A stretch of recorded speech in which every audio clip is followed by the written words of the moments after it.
That intro scares me.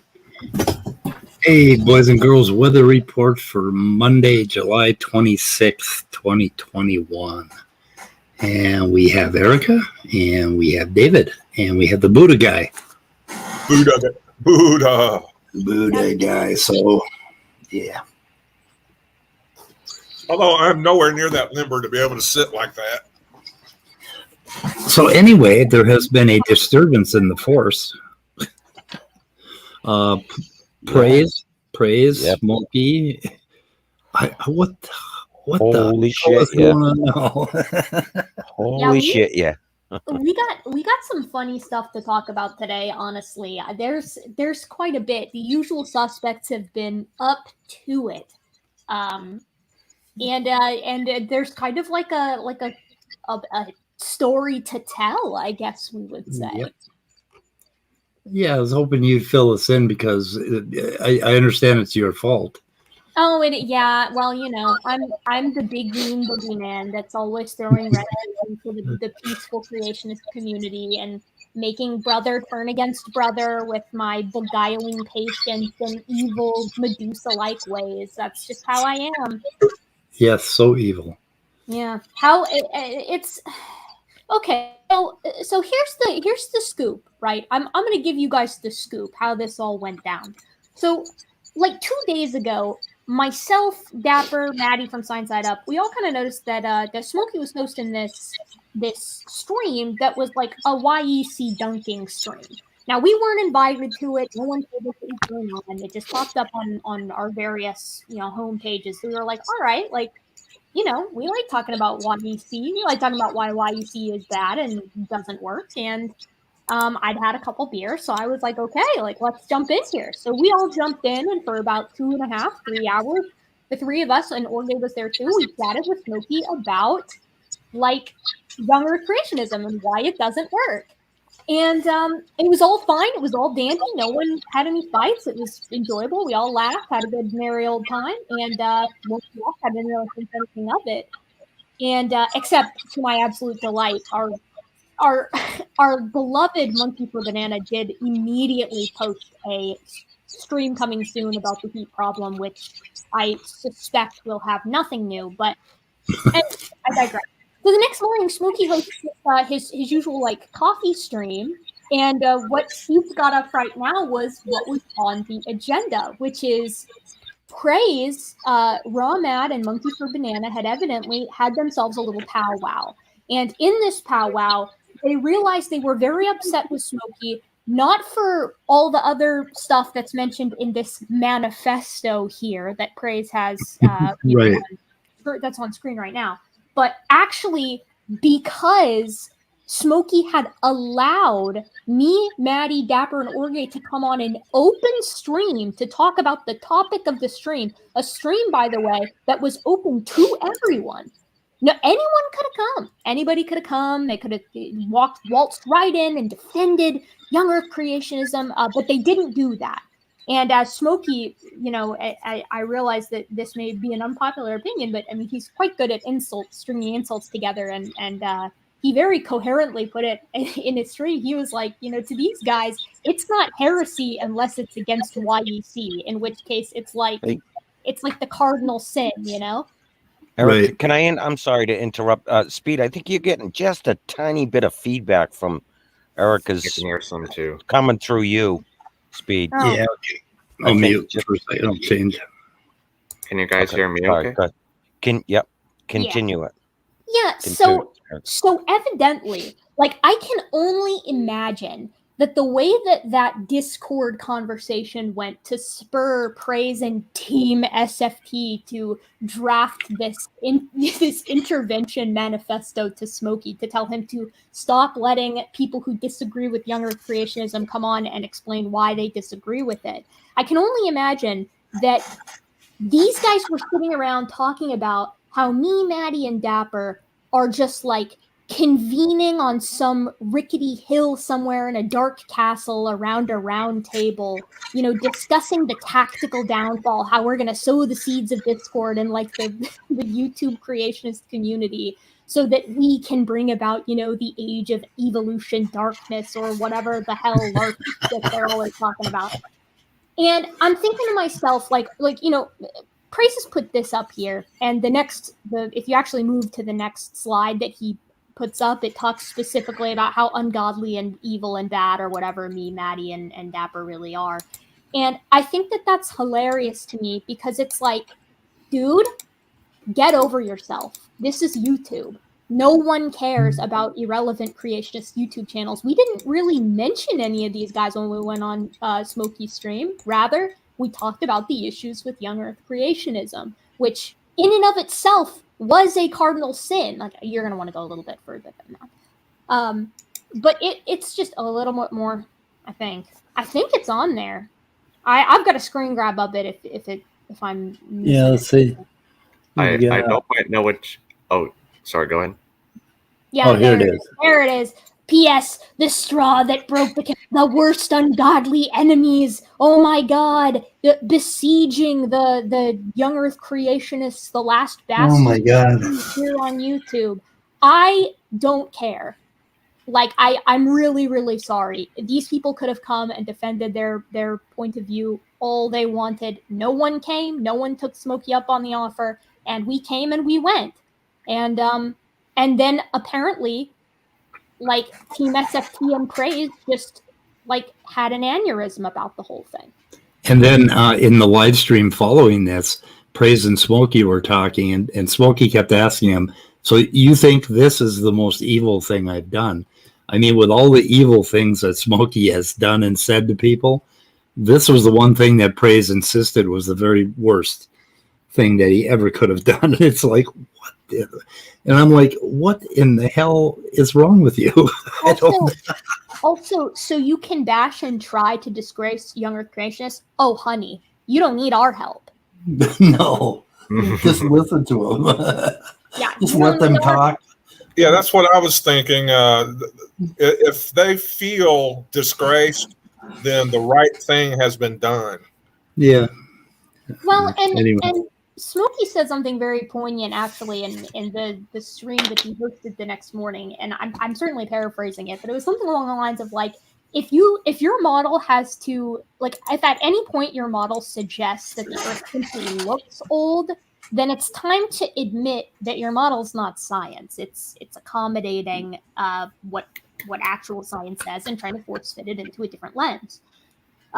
Anyways, I just thought it was really funny. I mean, it's like a benign conversation with Smokey turned into the entire young Earth creationist community turning against him, and Smokey was basically like, and nothing of value was lost. Like, Smokey didn't give a shit about it, and other than using it for content. And so when was this stream? Two nights ago was the stream dunking on YEC, and then yesterday morning was the stream where Smokey was basically reacting to Praise throwing a hissy fit about the whole thing. Now, here's a rule that I found. If you have any conversation with Smokey, like for instance, if you ask him the directions to the Walgreens, it will disrupt a community. Any conversation, it doesn't matter what you're talking to him about. It's very the whole situation is kind of gut busting, and maybe I'm a little bit petty, but I did, after realizing that our pals over at Monkey for Banana were going to do a little there's no heat problem stream, which they titled like it's something like debunking the heat problem again, turning up the heat on old Earth creationists. It's like, okay, that doesn't make sense as a title. Like you want the heat down, not up. You don't want to turn up the heat. And if the heat is high, it wouldn't be for the OECs, it would be the YECs. But of course, creationists aren't funny, so I don't know what I expected. So, if I may, could I comment on something you said, Erica? Yeah, by all means.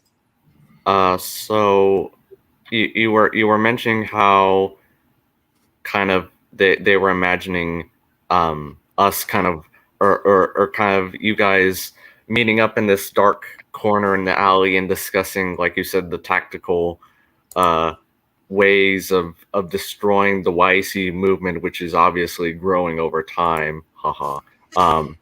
And so it seems to me like this is another thing I've seen a lot lately, where or maybe just I've seen in general, where the faults of young Earth creationists, and maybe just creationists in general, but mostly the young Earthers, are then they put those faults not just on themselves, but start to put them on the people they interact with, in particular evolutionists, quote unquote, and saying like, oh, peer review, conspiratorial, people meeting up to disagree with you, conspiratorial, stuff like that. It just seems ridiculous to me. Yeah. Well, I mean, to the point that it's like you can have a conversation with some of these people, and like I can speak for myself, I guess, only, but like I've had conversations with these people in places like the side chat or whatever, and it's like, oh, what about soft tissue? Here's an explanation. Oh, what about paper thin layers? Here's an explanation. You go through all the normal things explaining why creationism is dumb and why it doesn't work and why it's precluded. Not just that there's evidence that doesn't support it, but there is evidence that directly precludes it in every field. And then eventually you get down to the whole, okay, well, what do you know about what God wants to do and how God feels? And what do you know? Like, you're just a demon-possessed bad guy or whatever. And it's like, okay, like, why did you waste my time? I feel that's kind of the only argument that I've been given when I ask why God designed specific homologies in the certain pattern that we would exactly predict from evolution. Just putting that out there. Who are you to question, Andrew? I mean, and the stupid thing is, we talked about this on the stream with Smokey as well. Like, whether it's myself or Orge or Maddie or Dapper, like, none of us have anything against, and I guess I can only speak for myself here, so I have nothing against religion as a concept. I have something against pseudoscience, which is why I'll be the first one to tell you so many excellent scientists are religious. They're theistic evolutionists, or some of them, although significantly fewer, are old Earth creationists. Those guys can be excellent geologists and things like that. They just happen to have a deficit in biology. And so, the problems come when you're doing the pseudoscience. And as we discussed again the other day, that also reaches over into other branches of pseudoscience, anti-vax, a reliance on homeopathy, all sorts of nasty stuff like that actually does hurt people, unlike the incredible irrelevance of young Earth creationism. Right. Yeah, and the odd thing is that there's all these things that seem to come with it. Being a Republican, supporting Trump, not believing in the election, not wanting to get a vaccine, which is something that can hurt us all. And it seems like it just runs along the line with these creationists. Yeah, I mean, if you hear that they're a creationist, you can almost predict that they're anti-vax. Yeah, it's usually a safe assumption, unfortunately, I mean, although we did get the other day in the side chat, Otangelo told us that he did get his first vaccine, so we were congratulating Otangelo. Oh, good. Good. I think that's a good deal. But in the end, the whole reason we went on Smokey's channel in the first place is just to talk about the science, and it became like this. It turned into me, Dapper, Maddie, and Orge triggered this weird culture war amongst the OECs and the YECs here on YouTube, which is it's conceptually very funny because the YECs are seemingly the only ones who care either way about it. But what are you gonna do? Yep. Hey, Speed. Well, there's been a lot. There has been, quite a bit more too, Erica. Like SFT had a big battle with Gavin, over Young Earth, because I guess Gavin is old Earth, and so I mean, these guys, all of them, they're eating each other alive. If it's not disagreements over their doctrine, then now you have this, and they all of them. I don't visit too many of the other Christian channels that these guys do. I try to, if somebody's talking about a certain channel, a live stream or something, I'll try to check it out if I can find it. But I mean, I don't regularly visit these places, but they just are, all of them just fight like cats and dogs over everything. What had me confused is Praise claimed he was old Earth like a few weeks ago. Right. And then like a week ago, he said he was agnostic. And now he's fighting with Smokey. Wow. We know at tail in the wind, right? Like any way the wind blows, that's the way he's going for that. Right. Week. I mean, we have that figured out. But I know he's had like 10 different positions in the past year or whatever. I mean, they're always mad at him about something. We have that figured out. We know that every time Praise wipes his ass, he changes his mind. We figured that all out. We figured that out yesterday. So that's the problem with having your mind or your brain in your ass or your butt. Yeah, he shits his brains out every day, and when he wipes his ass, it just changes. It's just automatic. It's really funny. Like, these are the same people, like the YEC. These are the same ones that complain about censorship constantly. And yet they're trying to excommunicate Smokey for what? Asking questions and having a conversation about how dumb YEC is with people who don't agree with YEC. Like, is that not just censorship? Like, they're just over there mauling that he even had a conversation with the boogeyman, which I guess is me and Maddie and Dapper and Norgay. But I mean, like, God, it just reeks of insecure. Are they that threatened? Are you that threatened that a conversation is worth, like, booting someone who you consider to be your friend? Like, how pathetic. Yeah, when I looked at that screen with all the players on that screen, as far as who's the boogeyman, I think it's pretty clear. I don't know. The stream with Smokey? Oh, yeah. Yeah. Who's the boogeyman? I mean, who looks like the boogeyman? Who talks like the boogeyman? Who walks like the boogeyman? It's the fucking boogeyman. It's like, no, it wasn't you guys. It's like, I don't know. Anyway. It's very clearly me. I am obviously the hyper masculine boogeyman that's coming in to really be mean to everybody. That's how I roll. Well, that was the thing with you and Dr. Dan. Totally so polite to these people and so on point and never doing the crazy kinds of crap that I do, right? And you two are the ones that end up with eggs on you and all these memes running and they're just like venom against you two. And it's like, what in the hell? Did you guys do something to them backstage that I didn't see? Or well, I think the situation is, I can only speak for myself, but for me, it started when I had a debate with John Maddox, and of course he's very unpleasant and super condescending, particularly for someone who has like no formal education in anything he ever attempts to talk about, or informal for that matter. And I tend to get really sassy and upset when I feel like I'm not being offered like civility and respect in a conversation. And so he got it into his head that I'm secretly this two-faced snake and that my personality is, it's all just it's a big mask in order to trick everybody into trusting me and my feminine ways. And then I accidentally hit everybody over the head with my meanness when they least expect it. It's like, all right. And that's been the his hypothesis that I guess has been leaking out into everything else. Well, I have a theory. Because you and Dr. Dan do really on point, really good content. That has just the right amount of humor, has no insults. It's just on point, takes them on, which is what we don't do enough of. That's why you end up being the boogeyman, and that's why Stated Casually, the guy from Stated Casually, he became the boogeyman, and Professor Dave became the biggest boogeyman. And me, I mean, I'm more of a, I mean, I'm meaner to them than any of you, and they barely worry about me. You know, they're nice to me. So I don't know. So, and then with Sal Cordova, I kicked his ass on a number of topics, and he knows I can kick his ass on topoisomerase and anything to do with proteins. And because of that, for him, I am the boogeyman.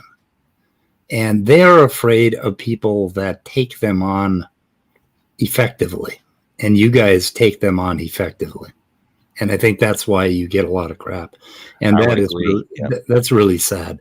But just watch that and see if that doesn't hash out in the future as to who they go after the hardest. I mean, you may be onto something there. I mean, yeah, I'll only speak for myself, although I love what Dan does. I mean, my stuff can be a little overly gratuitous, to be sure. I mean, I don't know. I enjoy video editing, and I think it's fun.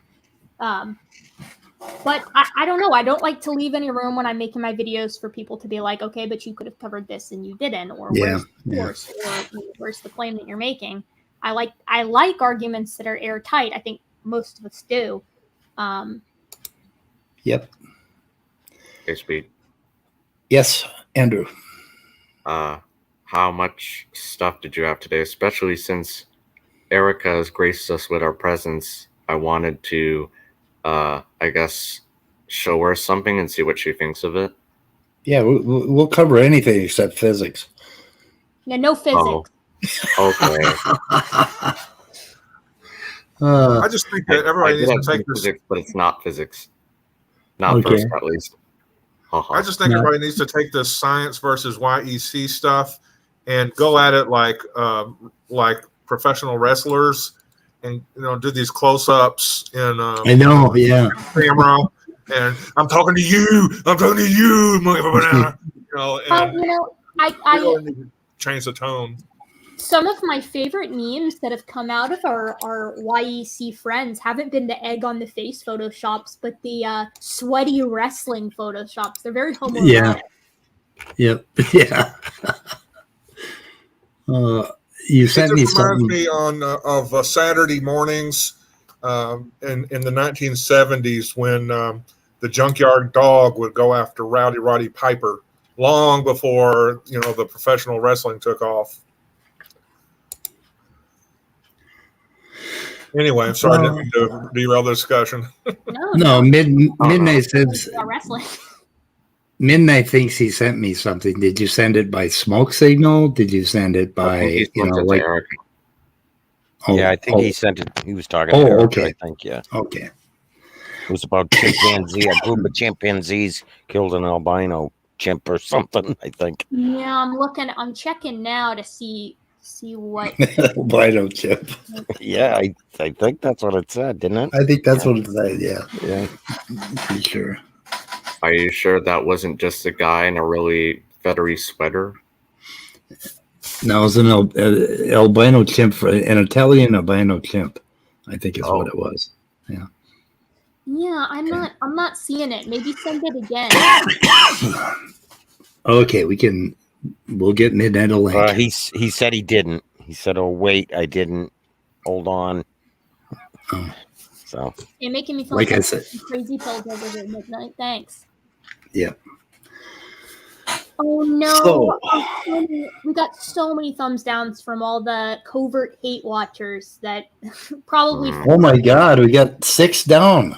I've never had 6 down. No, that's really good news. It's because I'm talking smack. I got a lot of haters out there, Speed. Most of them also hate watch here, so I'm sure that that's got to be 4 Otangelos, maybe an SFT, maybe one of SFT. Could I say one more thing? Yeah, go ahead. I'm sure one of them is logical, plausible, improbable, or whatever his name is. Probably. Yeah, he's always lurking. Yeah, Andrew, what's up? I just something else I wanted to say earlier was so Erica, you've interacted with SFT, sorry, Monkey for Bananas. You've interacted with Smokey and the gang. I've had the same interactions, so maybe this is just petty people. Why aren't I getting the same kind of feedback? Because What do you mean the negative feedback that I gave you about? No, I mean like because I've been on both channels arguing in favor of evolution, and I've never gotten that kind of stuff before. So maybe it's just because my style or You're invisible. I just feel insulted for some reason. Well, there's something about the way you present yourself has them thinking that you're savable. So they don't want to go after you. Yeah. So anyway, that's my does thing. that mean they think you're savable, Erica? I don't think they think I'm savable. I think they know that I'm too far gone down the primate pipeline, you know?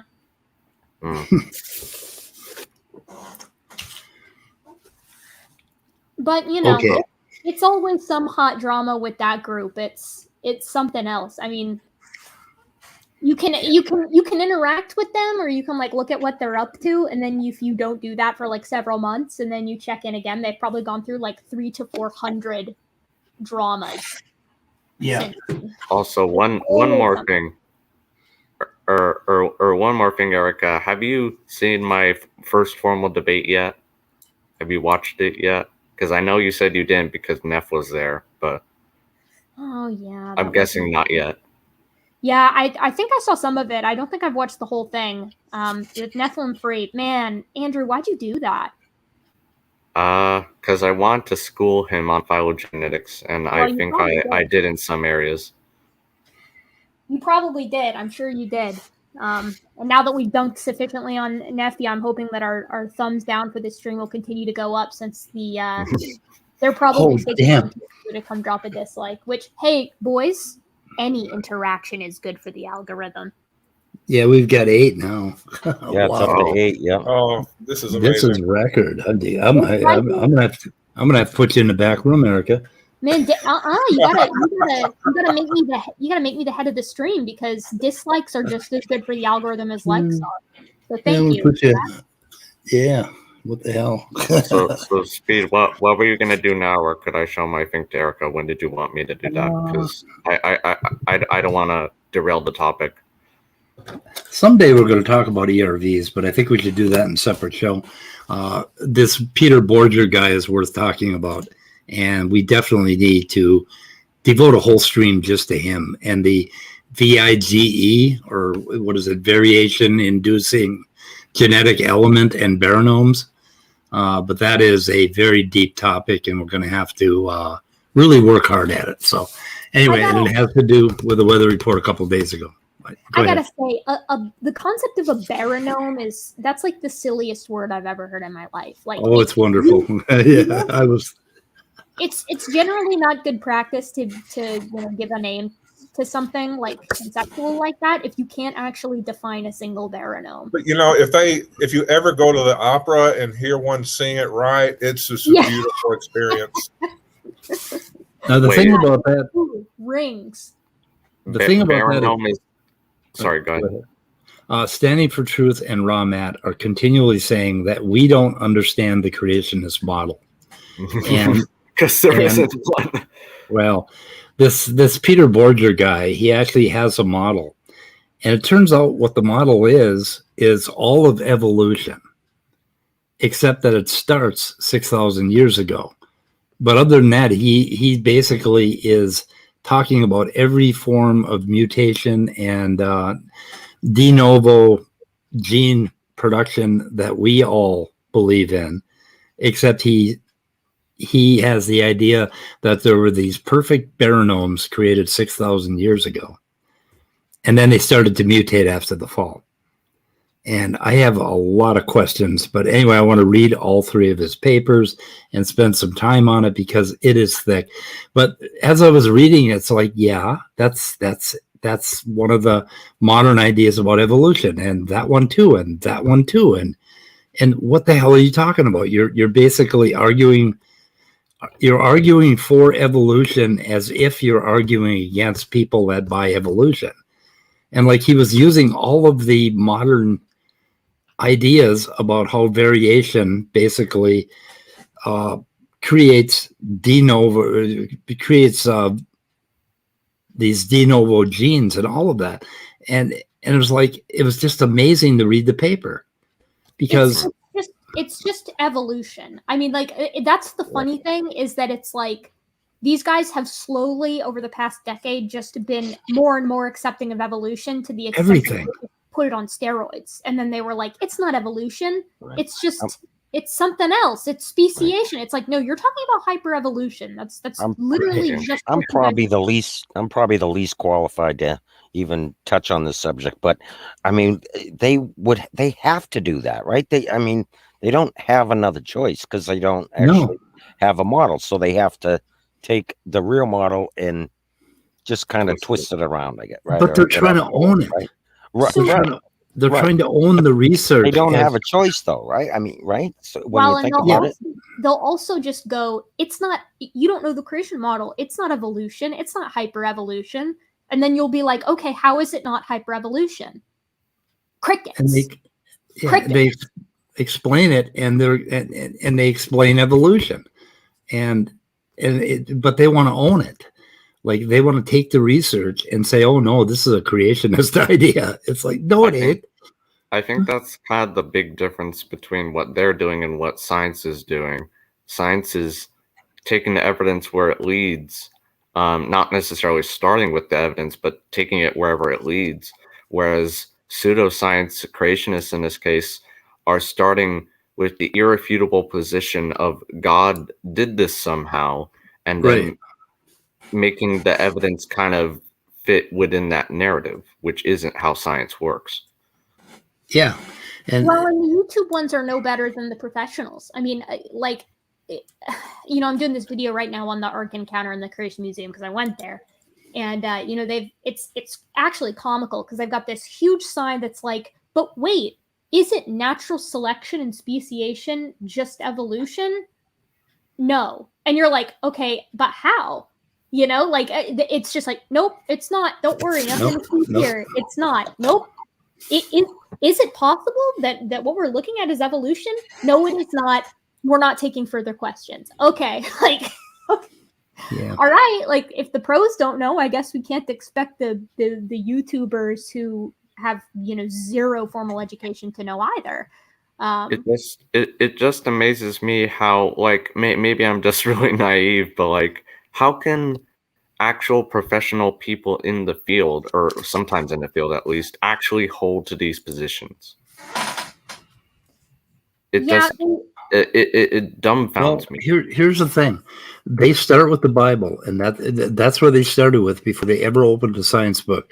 And now they're getting to the point where they're accepting all of evolution, except they still have to wedge in the Bible 6,000 years ago. And so this Borger will make the case that these perfect baranomes were created 6,000 years ago, and they, like, the perfect jumping genes were created so that they would create variation. And then he has a word for it. It's just amazing, this word he uses. Hello. Hey, Midnight. I got to find the word for you. It's just a wonderful thing. Hang on a second. I think I have it here somewhere highlighted. Calculations.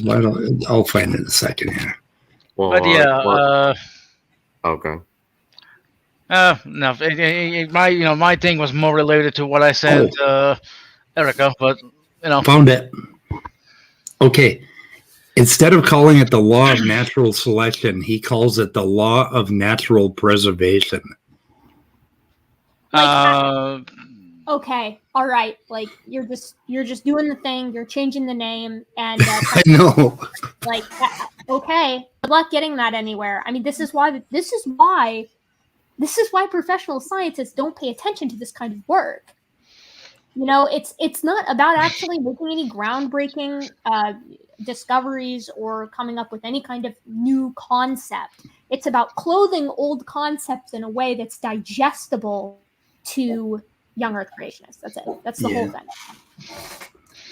Okay, so David and Scott, you got to hold me to doing something more with these ERVs, and we have to have some separate shows on it. But I thought we'd switch over to what Midnight and Andrew have. Who's first, though? You guys flip a coin. Anyone have a coin? Oh, yeah. Yeah. Flip a coin. No, it's beauty before age. Go on, Andrew. Oh, I don't quite know what that means. I'm sorry. I was making a joke. Just go, Andrew. Oh, well, I didn't know what the joke meant, but okay. You know how they say age before beauty? I reversed that. Midnight is a lot better I looking hadn't heard than of you, that I think, anyway. Andrew. Yeah. Even though he's a legal adult now, he doesn't get all the old people idioms. Yes, I don't. Yeah. Anyways, so Erica, so now that you have a master's degree in primatology, or well, I know you've had that for a while now, actually, but as a certified primatologist now, I want to ask you this question, which is kind of harped on in the YouTube sphere, especially by people like LPP and SFT, where like they say, oh, you don't need expertise to think critically and ask questions against a consensus.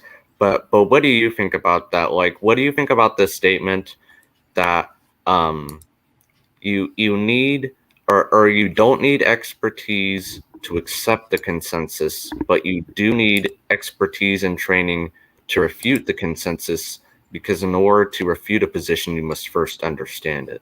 Right? 100%. Yeah, I feel like I've probably parroted that exact thing before. I feel like I've definitely said something similar. I mean, if you don't understand the foundation of something, you're not changing that paradigm.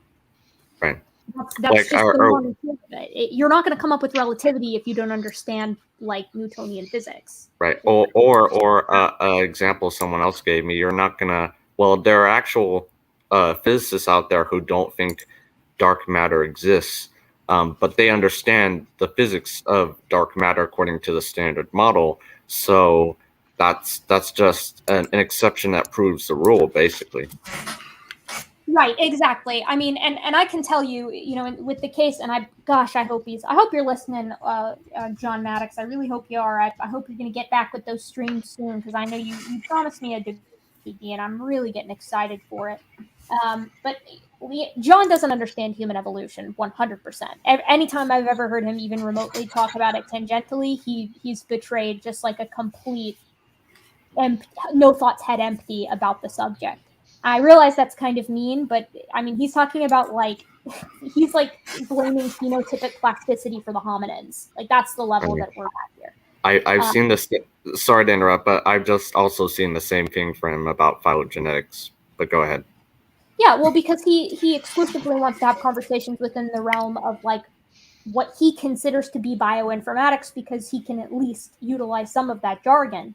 Which is great, sure, that's fine. But don't claim you're going to overturn the paradigm if you can't also show mastery of the conventional topics in evolutionary biology. So I've seen the same thing from him in basically biosemiotics and in programming and in virtually everything he talks about. Though he seems to have a good grasp on economics and history and politics. So I don't think John Maddox is an idiot. I really don't. I think that he is incredibly overconfident in the areas that he has very little, that he's put very little work into. Like he thinks he can just bullshit his way through a conversation about phylogeny, and you can't do that. That's not something that you can do. The Dunning-Krugerness is strong in this one. Well, did you see the subtitle for the weather report today? John Maddox, you may be an idiot, know the signs. I'm referring to his conversation with Pinecone. Pinecreek. No. Yeah, God, why didn't that sound right to me? Anyway, his conversation with Pinecreek, where Pinecreek was trying to very gently tell him that, okay, you had this experience, and that is a good enough reason to believe in the God you believe in, but other people have had experiences and they believe in a different God, and some people don't believe in any gods. And Maddox kept doubling down and saying, but they're irrational, all those other people are stupid, I'm right. And Pinecreek was very gently trying to dissuade him of that notion. What? You got a link to this? Yeah, I do. it's intended to be a hyper-masculine pissing contest with John. Like, that's all it's Yeah. ever been. And I realized that language is kind of crass or whatever, but that's, I don't that's really, another I way to I describe don't it. mind. Yeah, I don't mind. I My don't care. hyper-masculine. Yeah, it doesn't matter. Okay, S.J. Thomason did a video today about the interaction that he had with Pinecreek. And so her video's here. I just posted it. And that video links to the original video that John did. And it was his 1,300 subscriber live stream that happened quite a while ago. So, Like, dude, why? Who has a 1,300 subscriber live stream? Like, when has that ever been? You know, this milestone specific. I know. Just have a live stream. Well- Like, you don't have to throw. Just have a normal live stream. Well, I mean, Erica, you know, be nice. You Well, wanted, if- you wanted to have a 1,300. You wanted to have a 1,300 subscriber Okay. live stream. No, I'm Yeah, if- in Midnight. I am with they want to make me into a monster, then I will become one. Their hate makes me stronger. And You see, if Okay, Palpatine. if I had 433 subscribers and I went to India and I bought another 1,000 subscribers, I would have a 1,433 live stream subscriber party. Basically, heck yeah, I'd come. I'm just saying. I don't know. I'm not saying that John bought subs, but if I did do that, I would definitely have a stream. Yeah. So I mean, I don't know if he bought subs. I know he has a lot of hate watchers because whenever he has community posts, which, and I can't stress this enough, I am not subscribed to John Maddox's channel, but I get all his community posts, and it used to annoy me, but they're actually like They're funny. They've Yes. tried to be so unfunny and so so just completely oblivious their own ridiculousness that they are hilarious again. Yeah, they're so deadpan bad that they're hilarious. That's They really do feel like a shit post that a bunch of scientists making fun of creationists would come up with. So Midnight, do you still want to share your thing, or Well, should I yeah. share my other thing, or Well, what do you want to do? I don't know. What other thing? What other thing do you want to share? Oh, well, let's see. I was gonna share something with Erica. I made a little image on Google Slide, a really crappy image, but I think I'm trying to demonstrate the absurdity of the argument that creationists are putting forward, that they keep calling naturalism of the gaps. And I want to kind of show it to you and hear your thoughts of my explanation, if that's okay. Or Naturalism of the gaps. That's cute. It is cute. Yeah, show it. Okay. Let me share my screen. Only if speed would allow you. Oh, Yeah, you okay with that speed? I'm fine with that. I'm adding information to your stream finally. We love bad art. No, there is no. There is no new information. Yeah, can be. Can you make it bigger? Conclusion, Process, evidence. God. Okay. How about wait? Just make your tab narrower, or whatever your window is. Make it. Okay, Yeah. how There you about go. now? Oh, we're good. Oh, I love it. So I'm gonna try and dismantle naturalism of the gaps using this example that was provided to me by an astrophysics professor when I asked him this question. And it has to do with simply a baseball falling from a building and landing right next to you. So in this case, if you were to walk down the street one day and see a baseball fall right beside you, wait, you guys can see my mouse, right? Yes. Barely. Well, that's me, Yeah, but I'm blind. okay. Oh well. Is what it is. Oh well. Wow, that was a.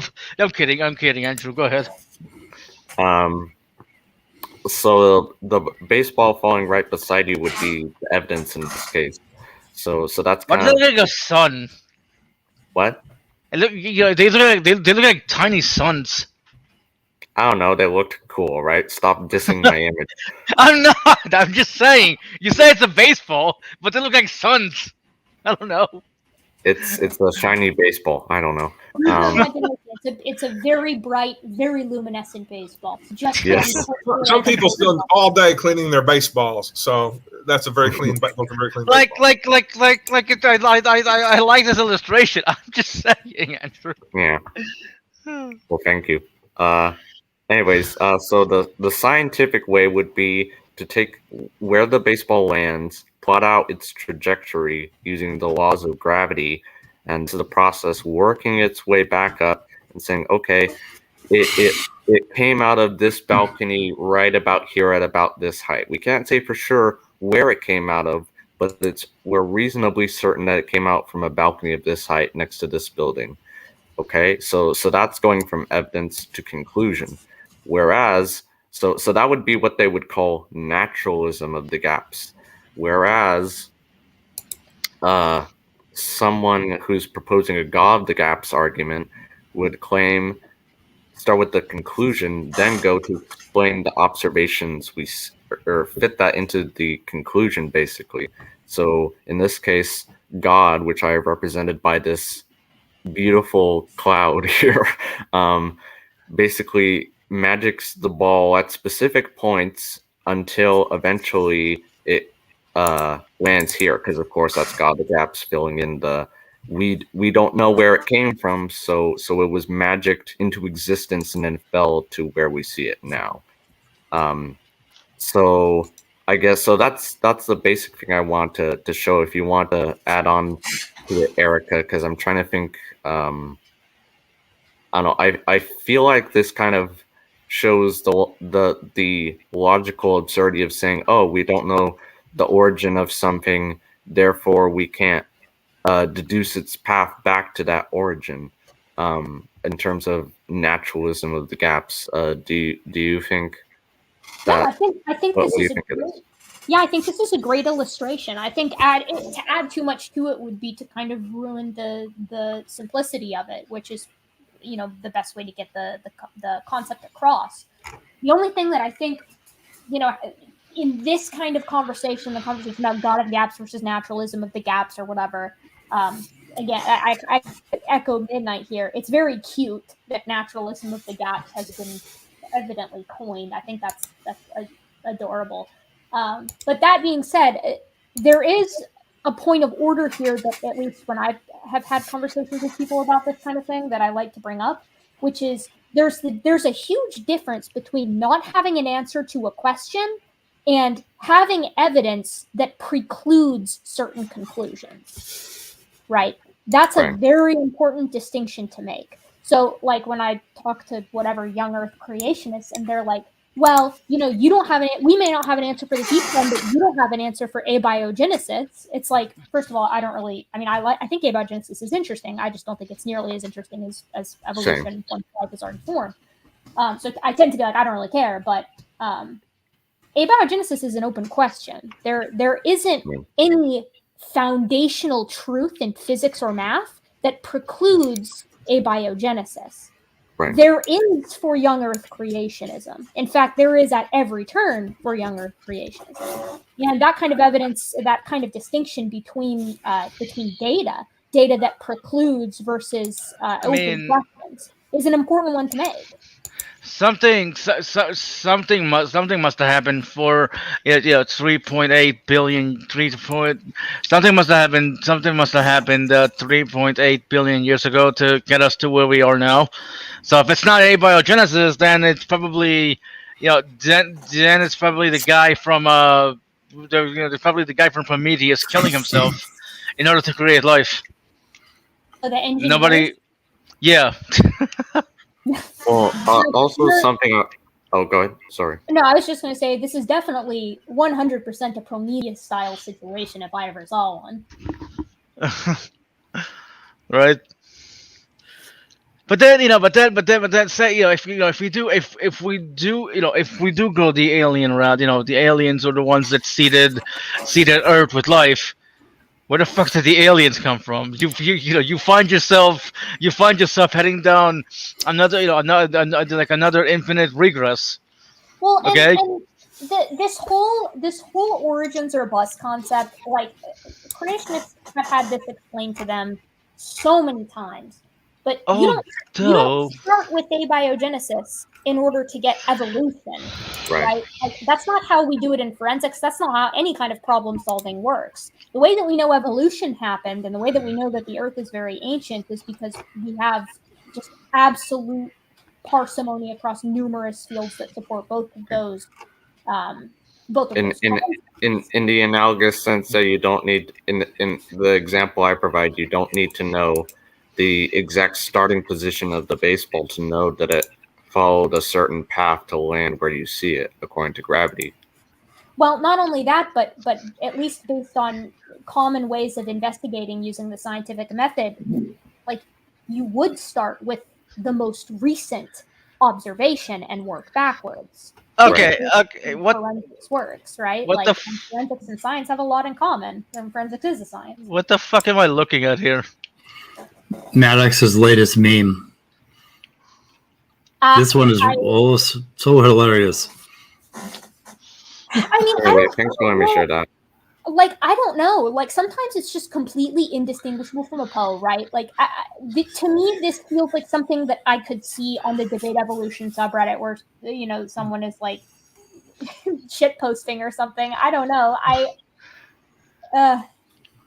It's well edited, at least. It looks good. I mean, you got to give it to him. He can Photoshop decently well. I don't know. I don't know if he makes these. I just love when a fool tells me that he's dumbing it down for me. I love it. Well, I mean, Evo atheist is like, it's like calling someone a globe head. I can't with that. It's all very funny and painted in such a I don't know. I'm mean if I keep going further, so I digress. I think it's a good graphic, though, Andrew. Yeah, I think that when you're explaining it to people, I just think that it's always helpful to talk about, like, okay, how is science done? If the baseball falls beside you, you don't immediately, you're not immediately looking about where the baseball was manufactured, right? That's not what you're trying to figure out. You're trying to figure out why the baseball landed where it did. Right.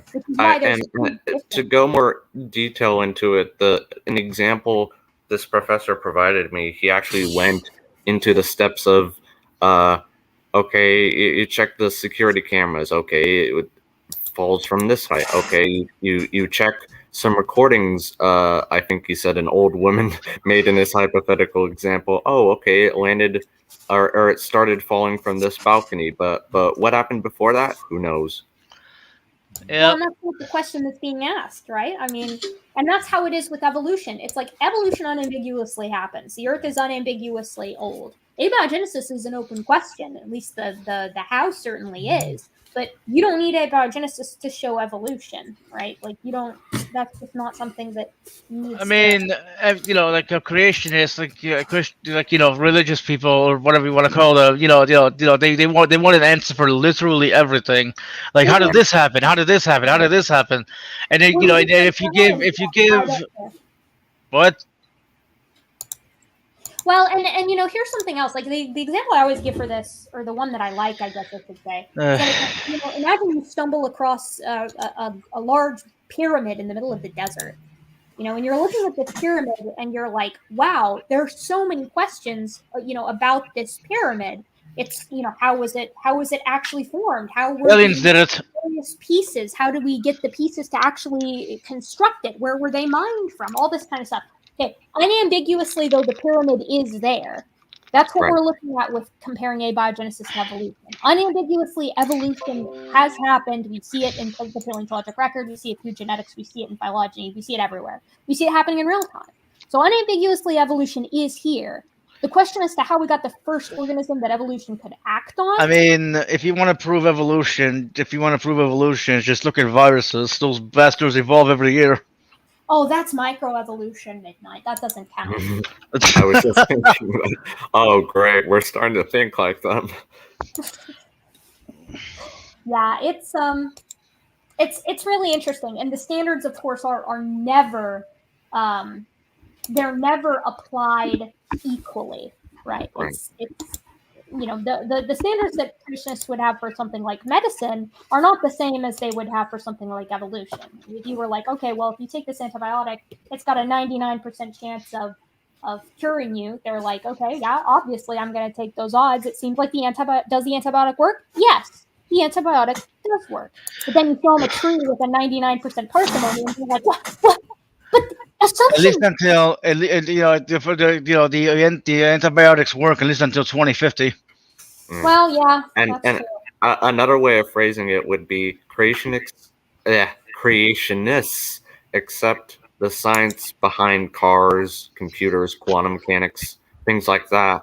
But stuff that conflicts with their pre-held beliefs on evolution and creation, nah. Yeah. It's a sad state of affairs. It's Yes. not great. It's not great, but what are you Yeah. gonna? And that's the long and short of it is that's like I'm having a sassy day today, coming on here and talking a lot of trash, but Okay, Speed, what the fuck are you doing?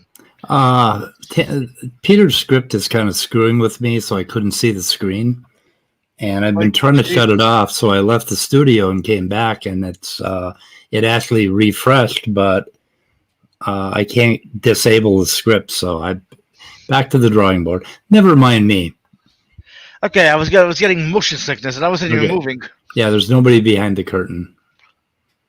Okay, now do you want to? Because I did read that thing, and it was You want to share it? yeah. Hang on. It's fairly short. Is it the gorilla thing? no, it's a case of infanticide on an infant chimpanzee with albinism. Yeah. Oh, okay. Yeah, champ. Okay. So if you have a squeamish stomach about animal stuff, then you might want to look away. Oh, trust me, man. It gets very graphic. Like Oh, really? after. Yes. Oh no. Well, Yeah. do we have? Yeah. We don't have to let it go that far. I mean, Well- if you don't want to talk about this channel, I can always invite Erica on my channel one of these days. Well, this is a family talking- show. I don't know if you knew this. This is a family. Okay, well show. then, yeah, okay. No. Sure, it's a family friendly. Oh, go ahead. Well, if everybody else says play it, play it. Well, it's in the side chat. Yeah, it's you can click on it. I mean, there's You won't. images in it. There's mainly one primary image that has a little bit of gore to it, but essentially what had happened is a mother chimpanzee gave birth to a chimp infant with albinism, and the alpha male seized the infant and killed it. And there was, of course, being chimpanzees, there was what we would consider desecration of the body, potentially like cannibalism, classic chimp stuff. So the question is, did this infanticide occur because the infant had albinism, or was it inconsequential and it was just another, normal event, quote unquote, normal event? I believe they did say it was in fact infanticism, due to albinism, because that does make sense, right? Like, It does if make you're sense. if you're an alpha male, you need to protect your tribe. Well, the hypothesis Well, tracks, but only like off the top of my head, because I hadn't read this paper, so I skimmed it while we were kind of going back and forth here. But my first inkling is that chimpanzees have a very specific mating strategy that is polygamous. So males and females mate with one another, and when females go into estrus, they will mate with multiple males in order to confuse paternity to prevent infanticide, because males are more likely to kill offspring that isn't theirs to reduce competition for the offspring that is theirs. So this strategy for females tends to work pretty well, because a male's not going to risk killing his own offspring if he isn't sure of the paternity. However, an infant with albinism, given chimps are quite intelligent, chimpanzee is going to see the pelage, the fur color of an infant with albinism, and know fairly well that it isn't his, or at least to his understanding. He's thinking, this is an other, this isn't mine. and engage in infanticide for that reason. So it could be that it wasn't directly because the infant had albinism, but it is an indirect infanticide due to albinism because it signaled that the child wasn't his. Well, I mean, either directly or indirectly, the child was killed because he was different from the tribe. So, Yeah. but let me read this because it is my link and I've read this already. And yeah, first observation of a chimpanzee with albinism in the wild, social interaction and subsequent infanticide, infanticide.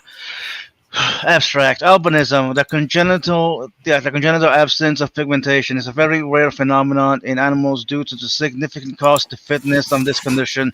Both humans and non-human individuals with albinism face a number of challenges, such as reduced vision, increased exposure to ultraviolet radiation, or compromised crypticity, resulting in an elevated vulnerability to predation. However, while observations of social interactions involving individuals with albinism have been observed in wild non-primate animals, such interactions have not been described in detail in non-human primates.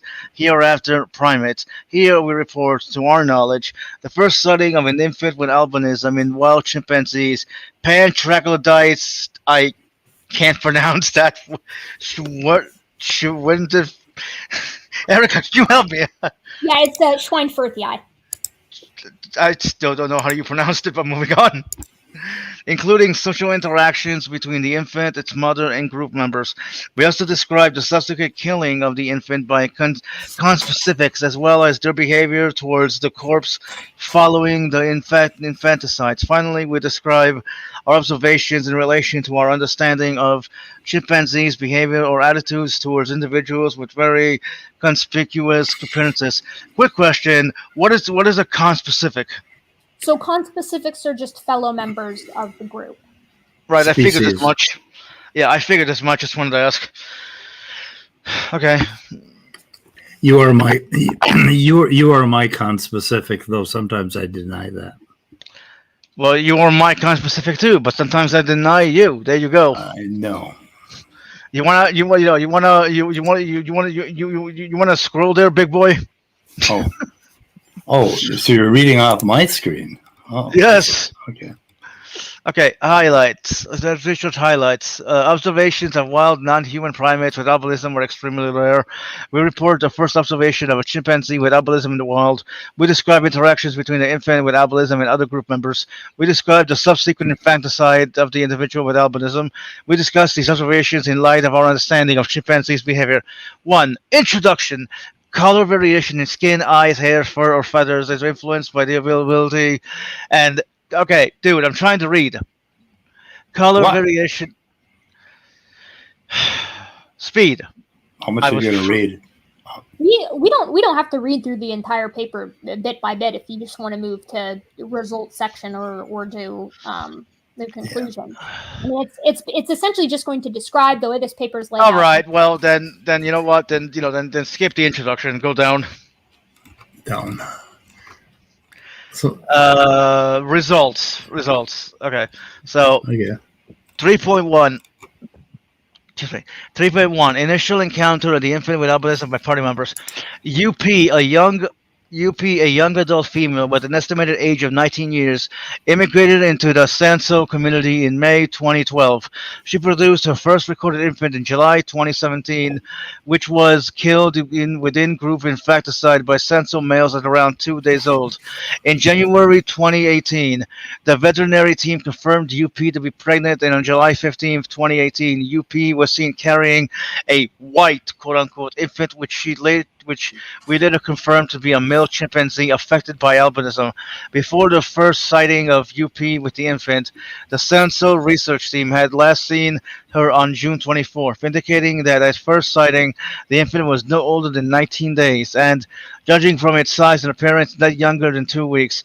In the morning hours of July 15th, immediately before the initial sighting of UP with the infant, an experienced field assistant, Gideon Monday, that was following a party of two adult males, FK and ZL, weird names, at 8:43 a.m. FK and ZL rushed in the direction of screams heard around 300 meters away.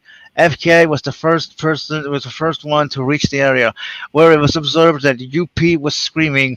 Two other adult individuals were in the party: an adult male (SQ) and an adult female (ML), with her dependent offspring, feeding at 30 and 20 meters from UP, respectively.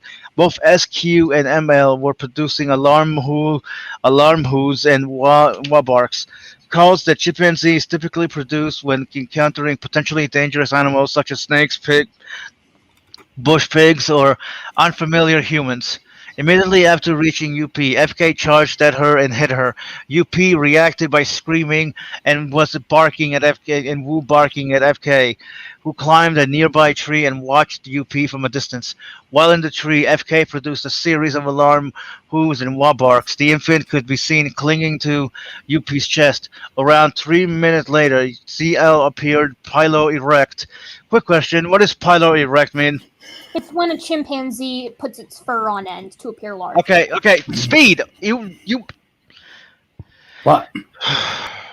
Okay. Do we have to read this entire horrible description? Yeah, I think the concept is probably gotten across. It's effectively an infanticide by the alpha male and a party of smaller males, who seized the albinism impacted infant chimpanzee and killed it, and engaged in mutilation afterwards. It's Wow. Infanticide is, again, I can't stress this enough. Infanticide is very common in chimpanzees if paternity can actually be understood, which is why when females actually go on consortships with males, they tend to move away from the group so that no one can actually pinpoint again who the father is. That's the whole point of this polygamous fission fusion societies, to confuse paternity in group living males. Yeah, I know. Even though multiple males. Sorry, even though infanticide is common, I still do think the child was killed because of his albinism. Because, as you said, the alpha male was like, well, That was a signal. that kid ain't mine. How the hell can it be mine? That would be my inclination. I don't think we can show that to be the case, though. Attributing motivation to animals is very, very difficult, because we can't know precisely what's going on in their head. Right, but it can be inferred, since the primates are similar to us. Yeah, you know what I mean? You could certainly make a reasonable argument. You could make a reasonable argument that it has something to do with this group of males understanding paternity. It could also be, though, that you broke up. What? Hello? There we go. Erica went mute. Well, this is awkward. Awkward. Hello? Awkward are us. Yeah, okay, we got you back. Oh, did I disappear? Yes, Yeah. you did. I was like, what? Wait, what? What happened? Okay. Well, all I said is that it's difficult to suss out the difference between reacting due to known paternity or infanticide due to some kind of other perceived threat due to the othering of this infant with albinism.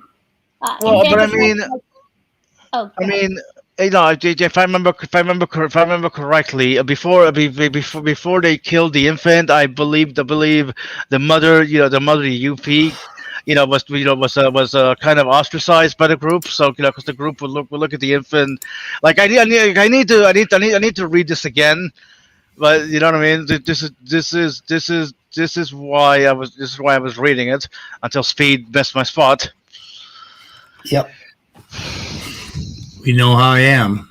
You know how I am. Anyway, it's just that it's pretty gory and kind of really, really detailed. Very detailed behavior. The interesting, and in a bummer kind of way, the recent observation published in scientific report on the coalitionary attack by chimps on gorillas is also very, very detailed and very visceral. That's how these observations tend to be, because it is. But then how can you? But then how can you not look at that and be like, oh hey, chimpanzees are just like humans in a way, the way that they plan attacks and execute them. Yeah. Like, you know what I mean? They definitely do that. I mean, there is absolutely no doubt that chimpanzees plan and execute attack. That is something that they do. Yeah, I Plan remember. is too colloquial of a word. Plan can be a dicey word, but Well, they cooperate and coordinate attacks intentionally. Well, look, Erica. I know, yeah, I know. There's there's the, I guess, danger, for lack of a better word. Of like projecting human values onto animals, but you can't really, you know what I mean. There has to be a point where you say, okay, these animals seem to display, these type of behaviors. They're also displayed in humans. Are we just projecting our own behaviors on them, or is this what they're actually doing? You know what I mean? Well, I mean, yeah. Some of it is very unambiguous. I mean, I'll be the first one to say that. I'm just saying we have to be careful with the language that we use. Mostly just to be responsible with how we're communicating what it is that's actually going on. Yeah. Well, let me put it. Let me try and put it this way. Before humans became humans, right? You know what I mean? There had to have been a time. There had to have been a time where where we ourselves, quote unquote, plan stuff out, and and attacked other members. Whether other animals, or other members, of other tribes. Like, I don't know if you ever read this book. The title is a bit misleading, but it's a very good book. It's called The Curiosity Gene, to where the author tries to argue that that the emergence, the emergence of curiosity, emerged out of out of warfare. You know what I mean? Like, the ability to plan stuff out for the next fight. You know what I mean? Like, it's a very interesting book, and one part that still stuck out to me was where apparently this group of I forget whether they were chimps or something, but this group of chimps just seemingly attacked, attacked another chimp out of nowhere. He was just minding his own business, and they just attacked. I was like, why in the hell would you? It was just. I hate not being able to speak, but if you can get a chance to read the book, you should. So I think the albinism was probably the signal that initiated the attack, but basically what they were. So the contention is whether it was because it was different or because it was suspected of not being his offspring. I mean, that would be my question, right? And the way that there's a very simple way to test that hypothesis, right? I mean, you wouldn't want to do it, but you could very easily test whether or not this is the result of differing or not. If you could somehow in a captive breeding program have a male be very, very aware that the offspring is his, and then you paint it a strange color or something like that, and see if they get a similar hostile reaction due to being different with known parentage. I bet that's the way it would turn out, Erica. I mean, it wouldn't be surprising. I mean, I would also like to point out that the mother of the albinism, started out as an outsider. You know what I mean? Yeah, that's the other thing. Being a female chimp immigrant who's young is, I mean, her rank would have been very, very low, as a newly immigrated female. So, that could have added to it. I mean, if it had been a high-ranking female, she may have been more adept at protecting her offspring through coalitionary support. But that being said, it could have been that all of the chimps would have felt kind of a mutual desire to other anyways. So well, right, but that's the point also, right? Is that she was still new to the tribe, so to speak, because she immigrated whatever the fuck in 2012, and then had a child 5 years later. Like, that's not really enough time to create rapport. Well, Yeah, she'd been a victim of infanticide previously, according to the. No. I think no. If I understand correctly, when they mentioned that, they were still talking about the albino, the albino infant. Like I know they probably worded it oddly, but that was her first child that got killed. You know what I mean? They don't mention another one. No, it says up a young adult female, estimated age of 19 years, immigrated into the Sonso community. She produced her first recorded infant in July 2017, which was killed in a within-group infanticide by Sonso males around 2 days old. In January 2018, the veterinary team confirmed she was pregnant. So that was first infant killed in 2017, pregnant again in 2018. And that was the... All right, fair enough. Albinism. But yeah, I mean, yeah, chimps are intense. They're significantly more intense than bonobos, but bonobos are pretty intense too. I mean, it's right. It's But to all me, it's all about ganging up. It's coalitionary support that you want. But to me, it just seems to make sense that a lot of the traits we have, they would have also, since they're basically us, just different. I guess I don't know. You know what I mean? Wall primates are a core. How long ago is the nearest ancestor between humans and chimps? Pardon me? How long ago is the nearest ancestor between humans and chimps? The last common ancestor would be about 6 to 7 million years ago. Right. I mean, that's a long time for another species to evolve away, isn't it?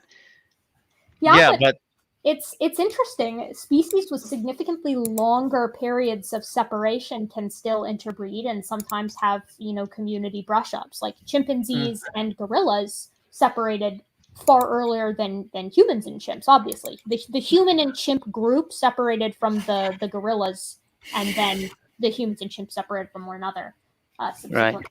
But chimps and gorillas still brush up quite frequently, sometimes peacefully, as we've seen recently, sometimes not.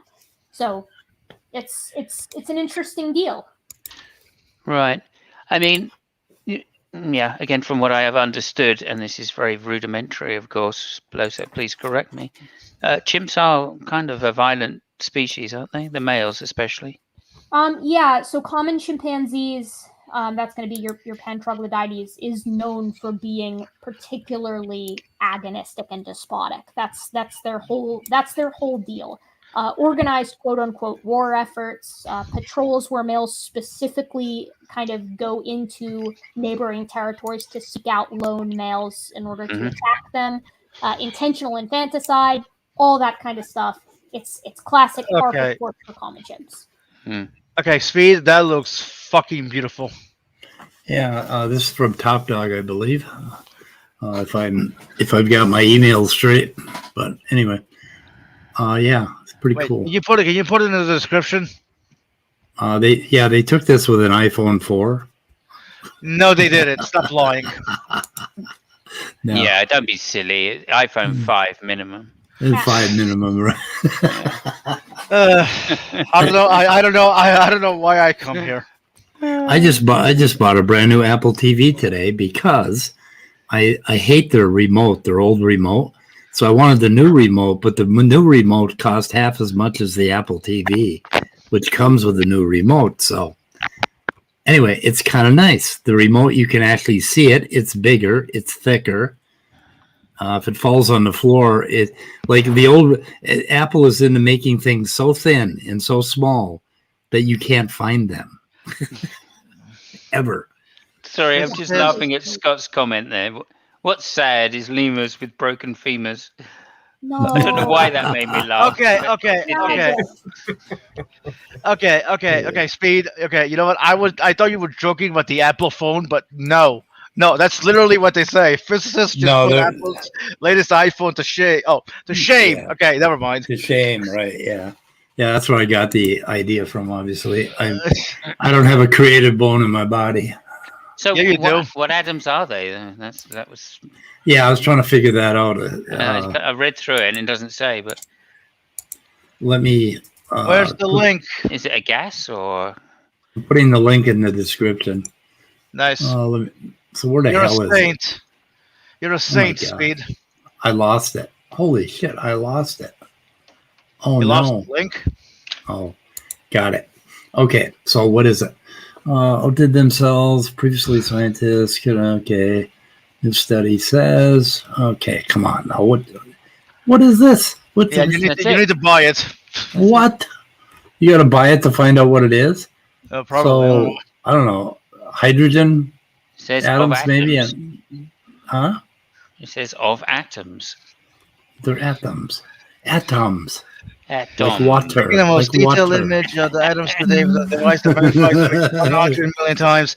Scientific American reports that researchers who set the record for the highest resolution microscope in 2018 outdid themselves with a study published last month using a method called electron Holy spectrography. shit. In which a beam of electrons is shot in an object and bounced off to create a scan. That algorithms used to reverse engineer the above image were used to visualize the sample. Previously, scientists could only use this method to image objects that were a few atoms thick, but the new study lays out a technique that can image samples 30 to 50 nanometers wide, a more than 10-fold increase in Holy resolution. shit. A report in Science. The breakthrough could Proteins. help develop more efficient electronics and batteries, a process that requires visualizing components on the atomic level. Whew. Wow. Ah, that's physics for you. Yes, Mm. and physics underlies everything. Hmm. Unfortunately. Wait, what do So you mean, we should- unfortunately? Without physics, you wouldn't be here right now. Yeah, but I like the idea that instead of like atoms being one of our most basic building blocks, that it's actually just really, really small monkeys. Wow. I mean, Write up a I'll paper, picture send that. it to Creation Ministries or something. Yeah, naturally, You're onto because something. naturally, primatology is the most important science, of course. Underlying Well, actually- all of the other sciences. Let's see. Okay, I have a dude, picture of that.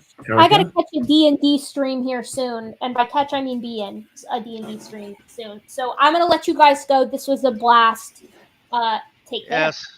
By the way, Hey. yeah, thanks That'd be great. for Erica, hold on a second. I got something for you. Erica. yeah. Hold on a sec. I gotta say something. Thanks you for being here and talking, answering my questions about that. This not really a wonderful paper, but yeah. No, it's interesting for sure. I mean, sad. But interesting. What? Oh, beautiful. What There- even is there's- this? Oh, yeah, precisely. Yeah, this is what I'm imagining. Oh, I see. Okay, I see. That is Huh. that is funny. Okay, that's a benzene ring. Amazing. This one is showing the aromaticity or whatever. of the benzene ring, If this were true, it goes to show you that fractals are part of the universe, or Now, the universe is a fractal. okay, this is what's going on inside my head. A snake. A big Ouroboros. Oh. Okay, beautiful. Erica. See you guys. Thanks, Yeah, Eric. thank you. Thanks, Erica. Bye. Hi, Erica. Erica. She doesn't seem like a meanie. She's No, not. she doesn't. Well, Mm. Not at all. yeah, I don't know. Maybe you got to be a creationist to see it. Well, if she would really get behind her little tiny monkeys in the cells theory, and if we Yeah. disagreed with her, she might be mean to us. I don't know. Right. Yeah, that your true colors will come out if Yeah, once if we we disagree start, with this monkey Mhm. shit, Well, Exactly. monkey I'm gonna say, business. She's just a monkey at heart. Wow. Yes. What? Yes. What? What? What? I've Oh, lost no. control of my Oh. show. Oh, I was just gonna say I have some physics to share whenever appropriate. Yeah. Okay. I'll mute Physics. myself. Physics. This is a No, family it's show now. Yeah. Yes. Will there Physics. be monkeys? Huh? No. I mean, Let's Well, get physical. maybe I could try explaining it with monkeys, but I'd probably fail. All right, I'm gonna share my screen. Okay. why would you want to share your screen? You'll see What would you want me to see?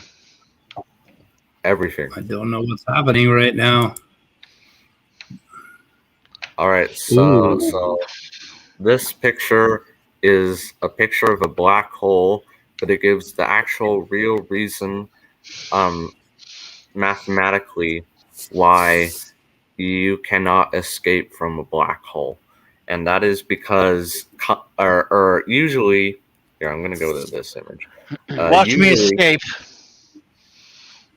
No, you literally cannot escape a black hole. Watch me escape. Yeah. I'm just playing with you. Go ahead. I'm just playing with you. Go Albinos ahead. have unique powers. They can escape black holes. Yes. Okay, well, I'm about to demonstrate why even that is impossible. I am God. Didn't you know that? I will put it into a formal statement. Escaping a black hole would be like traveling into the past. Or going into the black hole is as inevitable as going into the future, literally. Because, as you can see, so what these little thingies represent are light cones. So right here, this is you. So let's say you're a monkey, and you shoot out light rays, and so this is a space-time diagram technically. So this is the time direction, this is the space direction, or a space direction, and you're shooting out light beams. But due to the curvature of space-time caused by the extreme mass contained in the singularity of the black hole, the space is warped such that your future light cone, this yellow area right here, so the light rays you can send into the future direction actually become tilted such that at the event horizon of the black hole, any light rays you send in have to go in, simply because anything going in is pointing in the future direction. So black holes literally, I like how one guy said it, they literally capture the future, because falling into the black hole now, because of the curvature of space-time, is as inevitable as moving into the future. It's not that you're being pulled in, it's simply that you're going in because that's the path you're taking through space-time. So yeah. I still maintain that I can escape it. I am God. I'm just playing. I'm feeling cheeky today. Also, has anyone heard of a man named Carl Schwarzschild? Yes, No. of course. Him of the radius fame. Oh yeah. Famous. Oh, good job. So That was his PhD thesis as well, I think. I'm not sure if it was his PhD thesis, but I know it was a paper, but I'm not sure on that specifically. But anyways, he was actually the first person who came up with. So for those of you who in the audience or anyone out there who don't know, general relativity, to my understanding, is really difficult to solve, particularly as I understand it, because the equations are what's called nonlinear, meaning that you kind of have to account for kind of solving the equations simultaneously, because if you tweak something in one equation, it kind of affects the other. Kind of like how it can be explained how like mass bends space-time, and space-time tells mass how to move, but that mass moving tells space-time how to curve, and that space-time curvature tells mass how to move. And so you have this kind of regress that you have to account for, and that's why the equations are so complicated. But anyways, Einstein himself actually thought that these equations were so complicated, in fact, that we'd only be able to find approximate solutions by making some simplifying assumptions. But in 1915, I think a few months after he published his theory of general relativity and the mathematics behind it, Carl Schwarzschild, in World War I, I remember him now. Germany, yeah, in the battlefronts of Germany, amid all the chaos, managed to find the first actually exact solution to Einstein's equations, which describe the curved space-time around a spherically symmetric, non-rotating mass, in this case, a black hole. So this is a black hole that is not rotating and is not electrically charged. That's a Chad right there. Like, holy shit! In the middle of a war, he has time to do math and figure this out. Like, what? Well, he used to calculate artillery trajectories. fair enough. That was his job in the war. Yeah, like you said, Simos, he defined, or what we now call the Schwarzschild radius, where if you condense the mass smaller than that radius for a particular massive object, it becomes a black hole. It collapses beyond the event horizon. And beyond the event horizon, just like traveling into the future, you cannot escape. It's inevitable. So what do you think about that speed? Watch me. That's what I pretty think. cool. It's kind of like speed. It's kind of like time travel is not possible because it'd be the same as teleporting. Yeah, kind of. Yeah. Okay, the jury is still out on the time travel. At least in the past. Yeah, in the past you can't do that. You can travel into the future though by orbiting the Earth in space for a while. You're going to be a few nanoseconds ahead of your brethren here on Earth. So how does Superman rewind time? Do you know why the jury's still out midnight? Why? On time travel? Because the jury tried time travel and they're gone. Clever. Yeah, they're not coming back. You don't come back from that shit. Time travel is possible. It will be found. Oh, just like quantum brains are possible. Or Hey! Don't go there. If anybody Don't go listening there. or watching this is a time traveler, please click on the link and talk to us. We'd like to know about the future. And also hit the bell to get future. Right, and hit the I've already like done that. button. Hit the like button, yeah, and the bell to get future updates. Here's why that never works. Okay, even if you had a time traveler from the future come in, there's no fucking way you'd believe them. So why the fuck would they even come in the first place? And the other thing we want to come in as creationists to come and talk to us. Well, which Time one? traveler- Younger? You want younger or older? Okay, I take it and back. of course, when we talk about time travel, we're talking about time traveling into the past. We're not talking about. I Yes, take I know. it back. Some people can travel into the past because, of course, creationists have the Bible, and the Bible, of course, they can travel into the past because God is all-knowing. I Has mean, anybody been listening to? Spooky. Okay. Has anybody been listening to Myth Vision? Yes, I have actually. Oh yeah. Boy, they have a lot of stuff. Yeah. And a really fascinating one recently. I can't remember what it was on, but I sat and listened to the whole thing. can It was never either. amazing. Handsome Thor.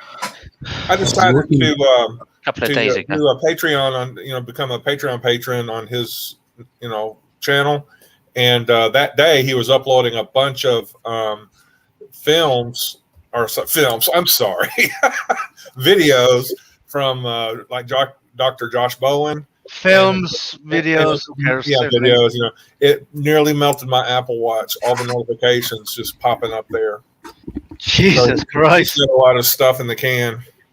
I am so sad right now. Why? There's a book called The Evolution of Feathers. And you And- can't get it. It's They like call it 100, evolution. it's 104 euros. What the fuck is a euro? I don't believe in Europe. That is actually a real currency. Is it? Yes. Yes, it is. Apparently. I mean, we don't have them in this country, of course. How But, can Not you have anymore. but How can you have a real currency from a make-believe continent? Europa? Yes. Indeed, you're insane. Yes. So how much is an euro? About Is- $1. Is it euro or About euro? $1, I think, for a euro. Oh, really? $1 bill, yo. Something God like How that. many euros did you say it cost? I'm bored. I want How this many- buck. 150 euros, you said? 105 or 104, I think he actually said. Holy fucking mother of Mary, or mother of I was Christ. going to say something. $25 physics a chapter. That's $123.92 in US dollars. God damn it. Now, Speed, if you're very nice, I'll buy it to you next month. I need a GoFundMe for Or Speed to for- buy more books. Thank you. Icarus says it's about $120 $120. for a euro. Yeah. Hey, You maybe I mean can get a used $1.28. copy. Yeah. Oh, I gotta check Amazon, see if there's a used copy. That No, would be Empty spaces. What are we living for? feathers couldn't have possibly evolved. They're too complicated. Feathers. That's what I was thinking about. Too complicated. Can't happen. Let me see here. Evolution. Oh, it's $120 on Amazon. And let me see. Only 3 left in stock. Buy now. Where's that? Oh God, one click? No, I'm not doing it. Do you believe it when you? Do you believe them when they say there's only 3 left, or is that just trying Yeah. to Yeah. hike up the price? I believe everything Amazon says. I have more physics. Drace is asking who that book is by. It's let's see. It's edited by Christian Foth and Oliver Rahul.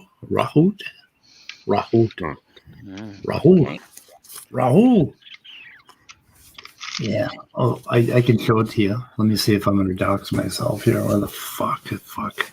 Well, who cares if I dox myself? Everybody knows who the hell I am and where I live. And if you don't know, you will hopefully in a few months. Wait, what? Nothing. Speed, don't worry me like that. Why would that worry you? Okay, I had a conversation today. So I've been depressed for 3 days or a couple days. And the reason, and somebody asked me, why are you depressed? You know, what's wrong?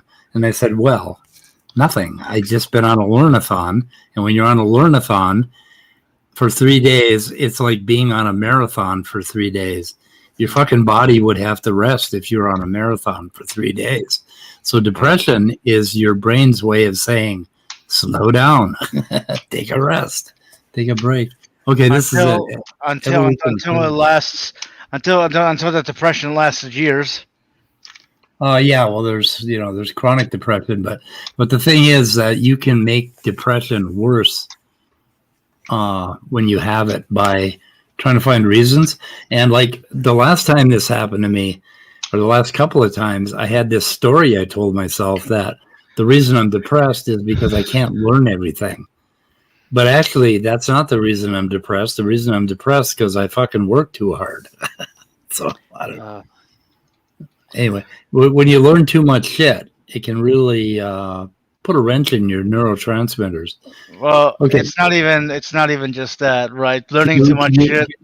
Can you read the Go content? ahead. Okay. Oh, these are individual papers, so you could probably download these individual papers. So They cost you more than $120 though. if you download the papers, Yeah. yeah, well, $26 each. 5 of yeah. them. I mean, Piper. Simos, there is a way. Oh, there's a lot of And papers. there's more. Where there's a will, there's a way. Yeah. That's what kills me about the creationists. They come to a dead stop with, this is complicated. It couldn't have possibly evolved. Oh, God, I listened to a Darth Dawkins thing on where he was trying to argue evolution with somebody. I And heard he- that as well. Yeah, that was on Tom Rabbit, and he wouldn't let the guy talk. I want to review that. Yeah, I because want to. he got a lot Sorry, of shit please. wrong. Huh? Yeah, absolutely. And also, I want to know how many seconds the guy spoke compared to how many minutes Darth spoke. Yeah, The guy literally must have got about 6 fucking words out. I think about 21 seconds is what I timed it as. That's pretty good. 21 seconds. It was a half-hour video. Yeah, and all Darth was doing is doing this stupid probability thing for a protein, and he got the math wrong. I don't know if you noticed that, but he got the math wrong. I did, yes. And he also got not just the math wrong, he actually got probability wrong as well. Yes, yes. And You it's got not just how about- probability works. So, okay. Yeah, I was going to ask. Do you think Tom Rabbit would mind if I, like, No. where does he get these recordings from? With Discord. The future. So Yeah. yeah. Discord. Do you think he'd mind if I commented on a I few? don't or think played a little so. bit? Jefferson Spatchcock reviews Tom Rabbit's videos. Okay, I'd love to review that one because it's Darth Dipkin showing his great knowledge of evolution. It was funny. It was hilarious. Okay, plant molecular evolution. Oh my God, this is oh no. I can actually go and ask Tom if you want me to. Yeah. But I'm sure he wouldn't mind anyway, fair use and all that. Prokaryotes and evolution. Tom's real good about that. He's not gonna mind at all. Yeah. Okay, so we're going to shoot her in the head pretty quick. Okay. Why? Because I turn into a pumpkin at 4 tired, man. 6 p.m. Yeah. It's eating time. What? Oh, you got more physics? You got more physics? Okay, yeah, good. I have one more thing for physics. Perfect. For frickin' sake. I'm very upset that we didn't cover Quantum John, but I I've thought we did. John. I've got a clip I can play tomorrow. Because I put him in the title. Yeah, that too. Yeah. Yeah, we can't cover him. Yeah, that's true. That pisses them off. Speed's number one rule. Yeah. Yep. We did mention him. We brought him. Yeah. up. Now, Leo was had said something about something funny to do with Sal. Sal, yeah. Is that linked to? Come on in, Leo, and tell us about that. Okay. I think it's Okay, hold on. RUV minus half. It's Armina. What? Armina. Or Armina. Isn't it mu lambda? No, that's not. This is mu, and this is I forget how this one's pronounced. V. This is mu. I should know. Anyway, so this is coefficient of gravity New. times I think velocity. I think it's new. Mu, isn't it? Mu. Okay, yeah. Okay. Mu minus So this is the heavily simplified, condensed version of the 10 or so Einstein field equations. What's going on? What's happening? Echo. Who's echoing? Andrew. StreamYard. Speak again, Andrew. You might not be echoing now. Tensor calculus. I'm love it. I'm looking at the C, which is the speed of light. Like squared twice, or however you say it. That's a big number. Yeah, to the fourth power. That's a big number. But then you have 8 times pi times the gravitational constant, which is then divided by, which is then divided by the speed of light squared, or what? So that's a very small number then.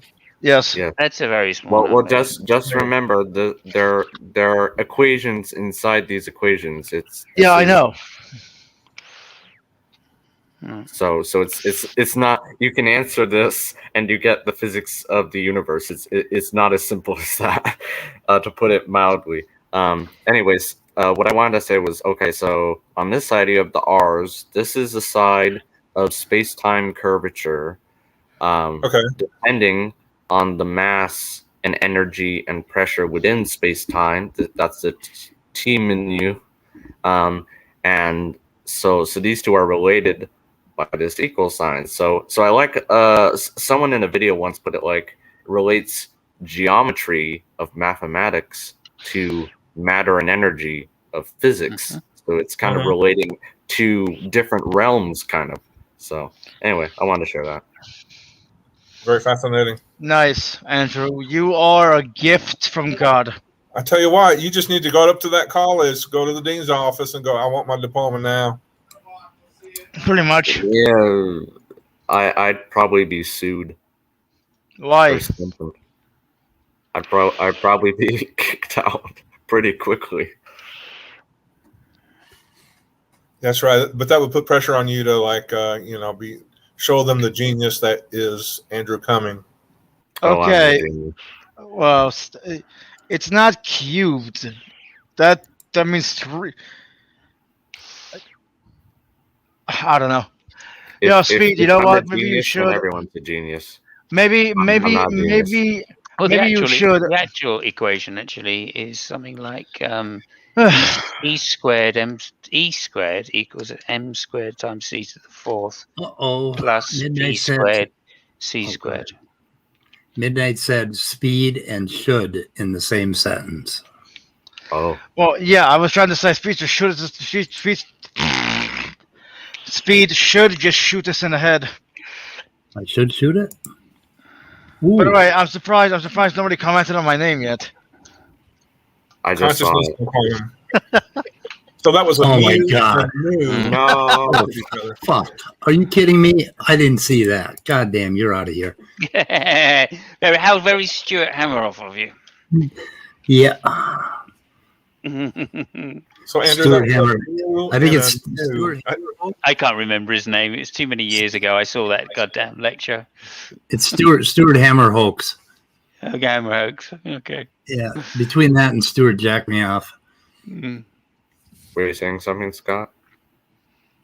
Yeah, I was looking up those Greek letters. You know, the one, the little Mu, yeah. one with the tail was a mu, and then after that was a nu. I kept calling it a lambda for some reason. A new. Yeah. Oh, yeah. You knew. You knew. Lambda looks like an upside down V. Yeah, but when lambda it's real is small, an that's L. a nu. Little L, lambda. Oh, well, or maybe I'm thinking of the cosmological constant. I don't know. So I have the Greek letters on my It's Chrome omega. my Chrome taskbar, except I don't know where the fuck they went. Not too many things on my Chrome taskbar. Anyway, we're gonna shoot it in the head, guys. I mean, it's cruel to let this thing keep going, don't you think? Yeah, once you let it keep going, it spreads like a virus and infects Oh, the yes. entire creationist community, and we can't let that happen. Yeah, Or don't get me started on untreatable those. super fungus. Humans are a virus. Prove it You mean wrong. like retrovirus? Ah. Oh, No, Okay, we're killing it, guys. Goodbye, everybody. Thanks, everybody, for showing up. bye bye. Pretty cool. I got Good night, the record everybody. seven dislikes. That's awesome. Oh, beautiful. Yeah. Well, goodbye dislikes. goodbye, Goodbye, cruel world. Unless it's a superposition.